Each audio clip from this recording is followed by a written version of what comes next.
Di kaki Gunung Rinjani, tepatnya di Pancor, Lombok Timur, lahirlah seorang tokoh besar yang kelak mengguncang dunia pendidikan dan dakwah Islam di Nusantara.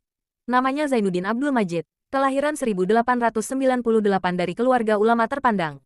Sejak kecil, ia telah memperlihatkan kecerdasan luar biasa dan ketekunan dalam menuntut ilmu, menjadikan dirinya pribadi yang disegani bahkan sebelum mencapai usia dewasa.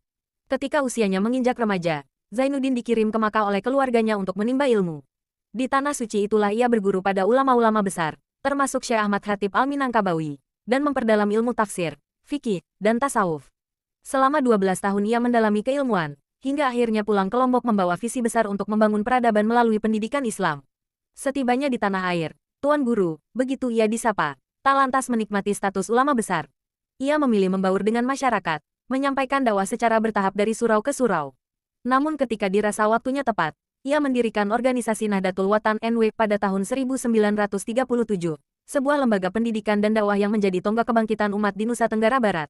Nahdlatul Watan tak sekadar menjadi tempat belajar agama, di bawah kepemimpinannya, NW menjadi wadah pemberdayaan masyarakat, pusat perlawanan terhadap kebodohan dan ketertinggalan, serta simbol perlawanan terhadap penjajahan yang masih menyisakan ketimpangan. Sekolah-sekolah NW menjamur, menjangkau pedalaman, pesisir, hingga pulau-pulau kecil di sekitarnya. Zainuddin Abdul Majid dikenal bukan hanya karena ilmunya, tetapi juga keteguhan hatinya. Ia menolak tunduk pada kepentingan politik praktis, menjadikan Nahdlatul Watan tetap netral dan fokus pada pendidikan. Walaupun banyak dirayu oleh penguasa, ia tetap konsisten dalam menjaga kemurnian perjuangannya untuk umat. Sosoknya sangat dihormati, bahkan oleh tokoh-tokoh nasional. Presiden Soekarno pernah menyebutnya sebagai ulama yang membangunkan umat dari tidur panjang.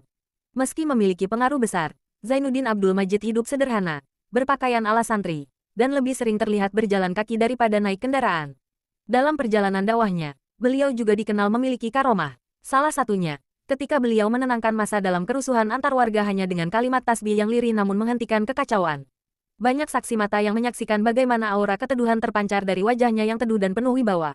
Semangatnya dalam mencetak generasi berilmu tak pernah padam hingga akhir hayatnya. Ia tetap mengajar, menulis, dan menerima tamu dengan penuh semangat meski fisiknya mulai melemah. Bahkan dalam sakitnya, ia masih memikirkan pembangunan madrasah dan pengembangan kurikulum berbasis nilai-nilai keislaman. Zainuddin Abdul Majid wafat pada tanggal 21 Oktober tahun 1997 dalam usia 99 tahun.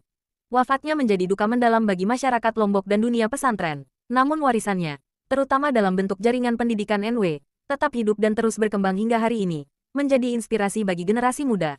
Kini, sosoknya dikenang sebagai pahlawan nasional yang berjasa dalam pendidikan, dakwah, dan pembinaan masyarakat. Makamnya di Pancor menjadi tempat ziarah dan inspirasi. Cahaya dari Pancor, begitu julukannya.